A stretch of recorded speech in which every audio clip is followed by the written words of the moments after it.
આપણે કાવ્ય પેલું વેદામૃતમ. હવે શરૂઆતમાં ન્યાય પરિચય, અલંકાર પરિચય વગેરે આપણે અભ્યાસ કરી લીધો છે. હવે થોડું સરળતાથી કઠિનતા તરફ જઈએ. વેદામૃતમ પ્રસ્તાવના પહેલાં જોઈ લે. વેદામૃતમ એટલે વેદમ અમૃતમ, વેદરૂપી અમૃત. વિશ્વ સાહિત્ય અને જગતના પુસ્તકાલયોમાં પ્રાચીનતમ ગ્રંથ વેદ છે. ભારતીય પ્રાચીન પરંપરા મુજબ વેદને અપૌરુષેય માનવામાં આવે છે. અપૌરુષેય એટલે કે કોણે રચના કરી છે તે ખ્યાલ નથી, એટલા માટે અને એમ માનવામાં આવે છે કે ઈશ્વરે પોતે જ ભગવાને આપણને આ વેદો આપ્યા છે, એટલે એને અપૌરુષેય કહેવામાં આવે છે.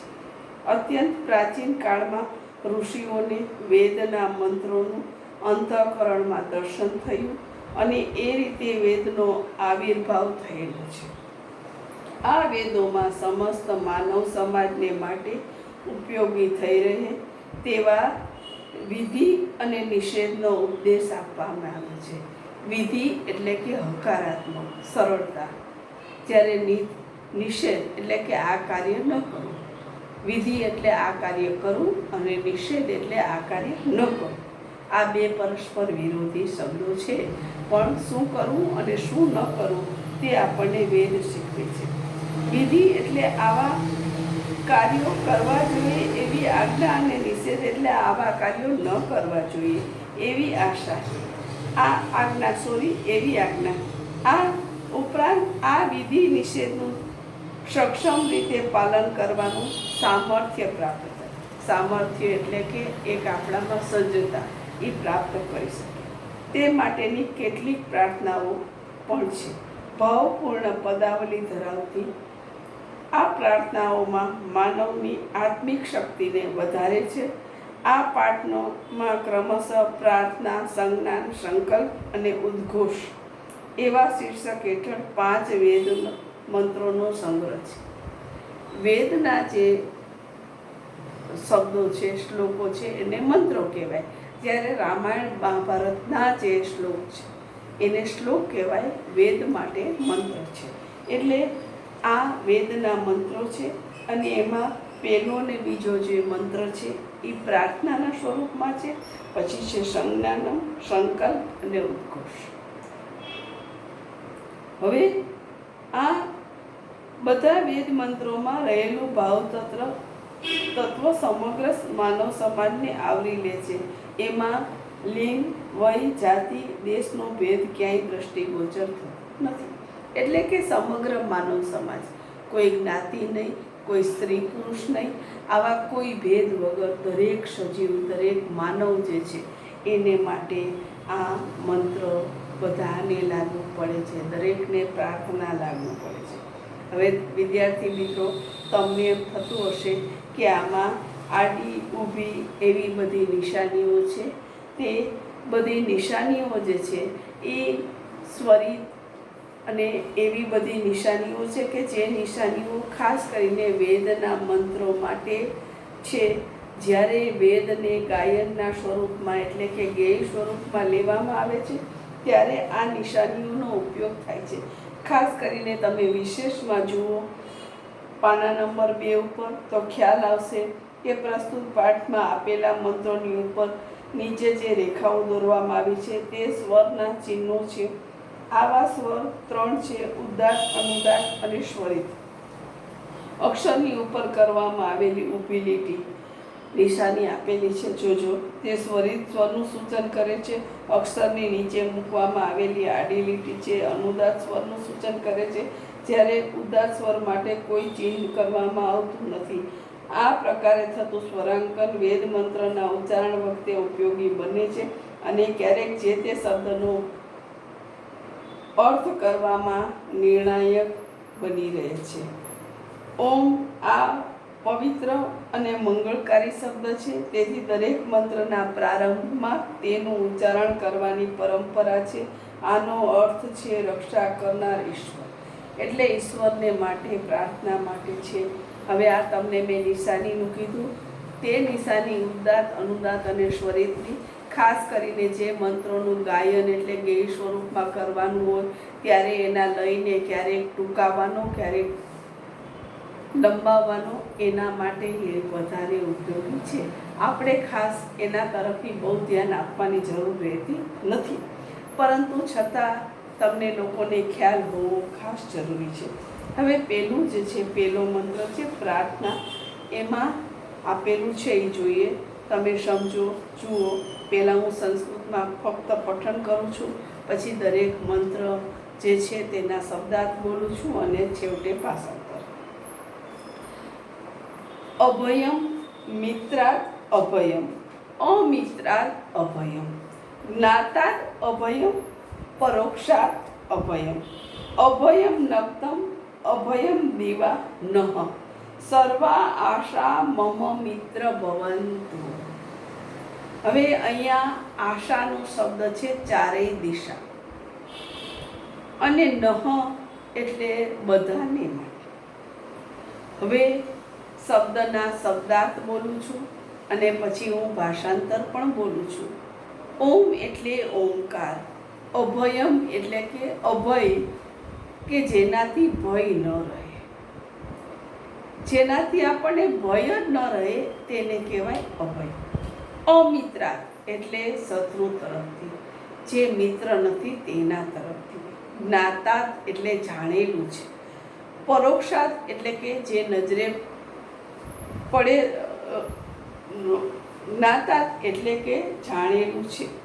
પરોક્ષાત એટલે જે નજરે પડતું નથી, જે આપણે નજરે જોઈ શકતા નથી, આપણને નરી આંખે દેખાતું નથી, જેને પરોક્ષ કહેવાય. નક્તમ એટલે રાત્રે અને દીવા એટલે દિવસે. સર્વ આશા એટલે બધી દિશાઓ, ચાર દિશા અને ચાર ખૂણા બધું આવી જાય છે. મમ મિત્ર મારી મિત્ર, ભવંતુ એટલે થાઓ, અર્થાત બની રહો. હવે એનું ભાષાંતર બોલું છું, ભાષાંતર તમે ધ્યાનથી સાંભળજો. હવે એમાં મંત્ર એક અને એનું ભાષાંતર. મંત્ર એક. હવે આ મંત્રનું ભાષાંતર હું બોલું છું, ખાસ તમે સાંભળજો અને જરૂર પડે તો તમે તેને લખજો. હે અગ્નિદેવ, અમને મિત્ર તરફથી ભય ન રહે, શત્રુ તરફથી ભય ન રહે,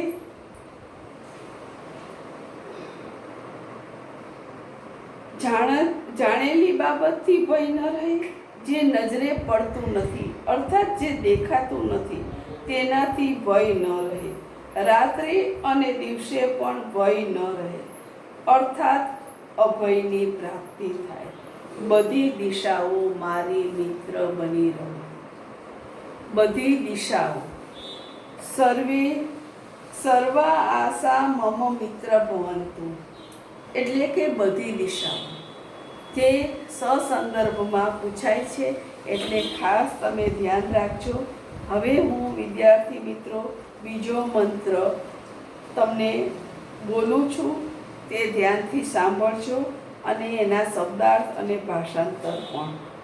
અગ્નિ નયમ સુપથારાયે અસ્માન વિશ્વાની દેવ વયુનાની વિદ્વાન યુયોદયસ્મ જુહુરાણ મેનો ભૂયિષ્ઠાંતે નમ ઉક્તિમ વિધેમ.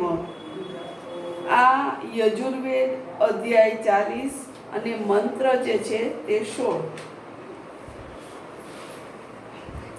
હવે તમે આ મંત્ર જે છે આપણે એ બીજો મંત્ર છે, બીજા મંત્રમાં પણ હું તમને શબ્દાર્થ બોલું છું અને પછી હું તમને તેનું ભાષાંતર પણ બોલું છું. મંત્ર 2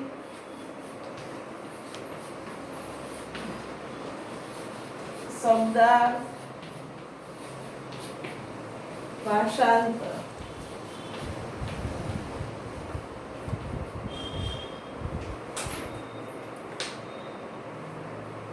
હવે બીજા મંત્રમાં એ પણ પ્રાર્થના જ છે.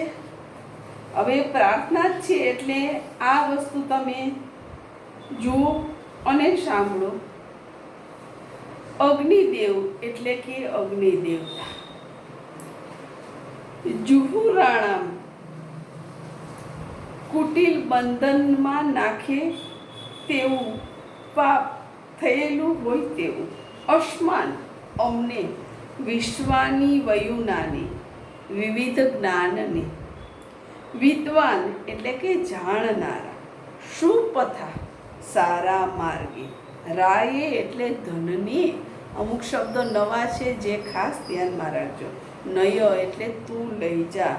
અસ્મત અમારાથી. યુયોથી દૂર કરો. ભૂષ્ઠાયતે ઉક્તિમ તમારા ઘણા વિસ્તૃત વચનને. નમઃ વિધેમ અમે નમન કરીએ છીએ. હવે ભાષાંતર બોલું છું, સરળતાથી સાંભળજો. હે અગ્નિદેવ, પ્રાર્થના છે અગ્નિદેવની. હે અગ્નિદેવ, અમને ઘણા બધા વિવિધ જ્ઞાનને જાણનારા તમે ધનને માટે સારા માર્ગે લઈ જાઓ. નય લઈ જાઓ. સુપથા એટલે સારા માર્ગે. અમારાથી જે બંધનકારી એવું પાપ થયેલું હોય ને તેને તમે દૂર કરો. તમારા ઘણા બધા વિચારને, વચનને અમે નમન કરીએ છીએ. હવે ત્રીજો મંત્ર છે જે હું તમને આગળ કરીશ, જે તમને તેના વિશે પણ હમણાં સમજાવું છું. આ બે મંત્રો છે તે તમે ધ્યાનથી સમજજો અને ખાસ કરીને તે મંત્રોના ઉચ્ચારણ, અઘરા શબ્દો અને ભાષાંતર વિશે ધ્યાન રાખજો. પાકા ચોપડામાં આ બધું લખવાનું છે.